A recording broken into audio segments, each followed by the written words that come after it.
And so you can learn later about what that means, you know. But for now, it's really important. I think something that gets lost in the translation of what our ancestors probably did thousands of years ago, or in some case, hundreds of years ago. I don't think it gets taught very often about how does this feel, not just like emotionally, but like viscerally, you know? There's going to be emotions probably, but viscerally, how does it feel as a relationship, you know?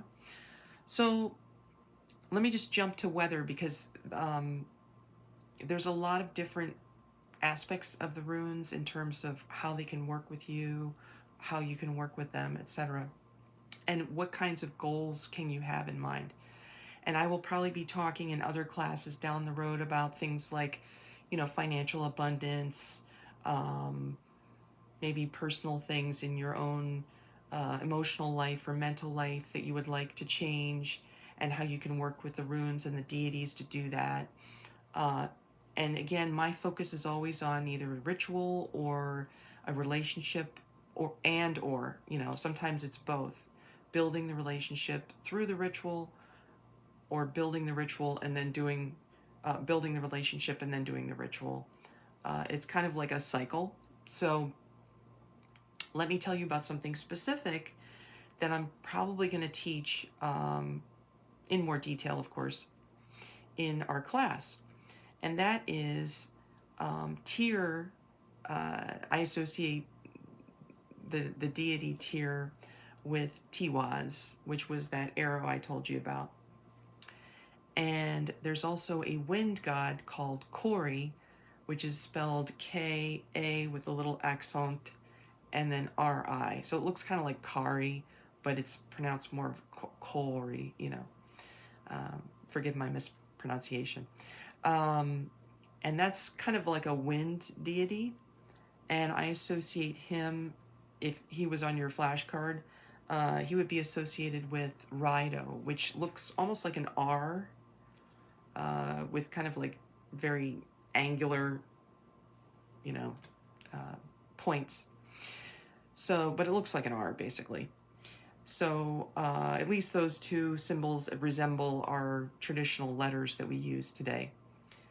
And so these are the two symbols that I work with during the summer and early fall, at least here in Florida where I live, because of storm season. So this is a very practical thing to do. I'm not out in a boat somewhere out in the middle of the ocean trying to figure out what velocity the wind is coming at. So I don't, you know, I'm not doing that. But what I'm doing is kind of like a long distance honoring and reverence, and also kind of sending a message out. But bear in mind, there is no manipulation, there's no misdirecting, there's no getting it to go somewhere else, there's no manipulation, there's no coercing. That's not what we do. So for example, today I was on, actually it was yesterday, I was on social media looking at one of my respected meteorologists that I follow. He's an atmospheric scientist who posts all the time about what's going on in the, you know, the Atlantic and the Caribbean, etc. And I noticed that while there isn't much going on right now, we always know typically this time of year, as we get into the next month, there will be activity. And he kept saying over and over, there's wind shear that's preventing some storms from developing, if not all of them. And I thought, well, you know what? We better thank the wind, because they're helping us to not have these monster storms.